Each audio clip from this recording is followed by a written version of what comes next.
Well then, fairy tale. Yeah, it. Yeah, that chapter. Wow.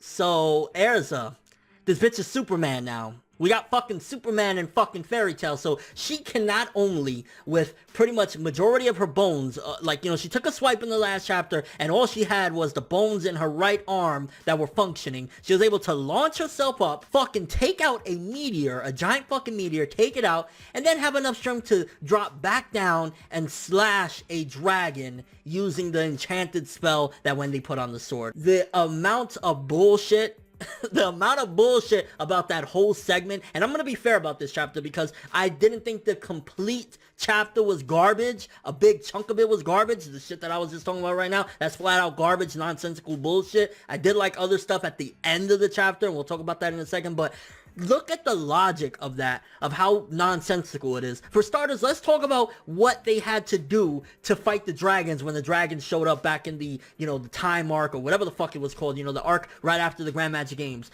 The Dragon Slayers themselves struggled against the dragons. The full-on Dragon Slayers, that they have this power to do it, they have the full potential of using this magic to slay these dragons. We're struggling against the dragons. We have a 400-year-old beast. Irene been around for 400 fucking years. She's probably one of the strongest mages of all time in the fairy tale world. And an enchanted sword was enough to slash her out of her dragon form. Granted, she wasn't completely defeated. And even afterward, which still was like, Erza jumping up and headbutting. What the fuck? But how? How is that possible when in the dragon arc, some dragons that I'm guessing are a lot weaker than Eileen's dragon form were bodying even the dragon slayers? They were having hard times doing anything to them, but with a sword, with one arm, one functioning arm, and a sword with a little bit of enchanted magic from Wendy is enough to take out Eileen from her dragon form. That don't fucking make sense. It's stupid as fuck. Now, on top of it, the fact that with one fucking arm, this bitch is taking out a meteor. That's a recipe for a disaster. That's a recipe of exactly why people hate on fucking Fairy Tail. It's bottom line, this is why people are disgruntled and always come at Fairy Tail, and Fairy Tail has looked like an abomination to the shonen battle scene because of these nonsensical bits. Again, me being fair, which of course people are not going to see that. They're going to see, oh, ForneverWorld hating on Fairy Tail as per usual, whatever. I think the end of the chapter, the shit with Eileen and how she couldn't kill her daughter, I think that was good. I think that was actually good. It reminded me of the Gray and Silver fight. That was actually decent. I'm not going to lie. I'm being legit. I enjoyed that bit and I thought it was actually nicely done. It's the means to how we got to the end that was horrific and shit. It's like, if it would have just been that Eileen called off the attack and ended up, going into her human form and saying, that little speech that she gave about her smiling and then, did the seppuku shit, I would have been fine with that. I think that would have been great. That would have been an awesome chapter. I would have loved it. It's the means of how we got to the end that is disgusting. It's like, how the fuck do you do constantly the same old repetitive shit in Fairy Tail where you're giving them these easy ass pull wins? It honestly looks as though Hiro Mashima doesn't put that much thought into the fights. He just thinks of really cool shit and runs with it without thinking, wait a minute, taking out a dragon with a little bit of enchanted magic when the Dragon Slayers themselves couldn't take out lesser or weaker dragons on their full-on power, but an injured one-armed Erza can...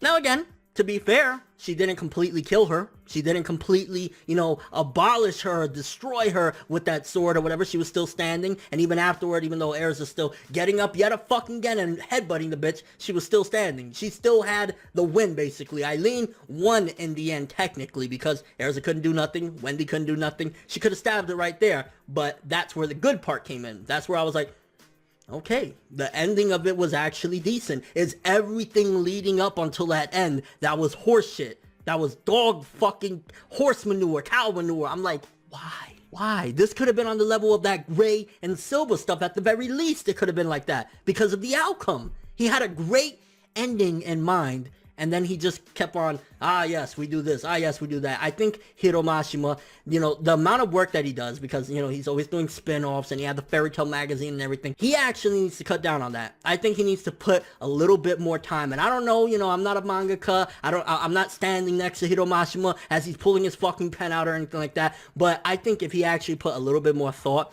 and a little bit more strategy and a little bit more common fucking sense into some of these fights, we would have good shit. Because this could have been really good. Instead, we got a really bad fucking fight, a really bad ending to the fight at that, up until, again, when Irene did the whole suicide shit. I was like, that was good. And we actually seemingly got another death in Fairy Tail. Good.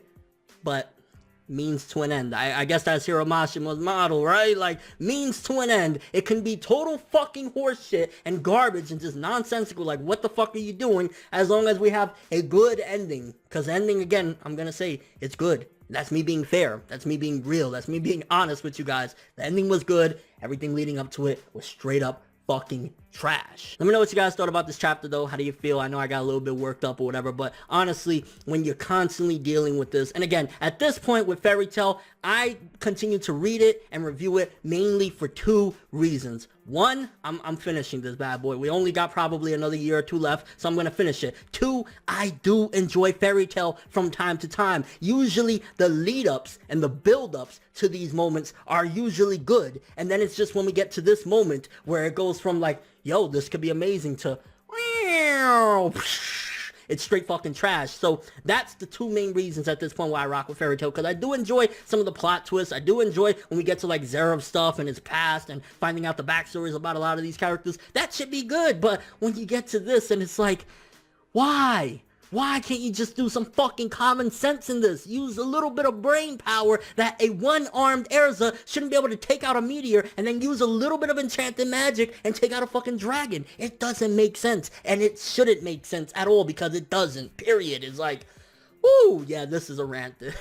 This definitely went the rant route. I didn't want to do the rant, but, yeah, it turned into, a rant there. And your overall thoughts of the chapter. How do you feel about the ending? The ending did get me. I enjoyed the ending. I thought it was alright. I liked the way Irene ended up, and, you know, finding out that she actually did, in her crazy way before she went completely batshit crazy, loved Erza, and even then, seeing her daughter smile, she was like, I can't do it. So, good ending there, but as a whole, just the means was terrible. It's like, which one's more important, the journey or the destination? I think a lot of us can speak volumes that the journey is the important part, because the destination, as good as it may be, you find gold. What about if you lost your whole crew getting to the gold? You see what I'm saying? You see the analogy there? It's like, yeah, it wasn't worth the ending that we got with Irene committing suicide and not being able to kill her daughter if we had absolute terrible shit leading up to it. So that's my thoughts on it, but that's all I have for this one. Thanks for watching. Hope you enjoyed. If you liked anything I had to say or enjoyed the video, drop me a like. I'd greatly appreciate it. And if you want more from me, make sure to subscribe. Follow me on Twitter, Instagram, and stalk my Facebook to get more when the video ends. I'm ForneverWorld, and as always, people, have an awesome day.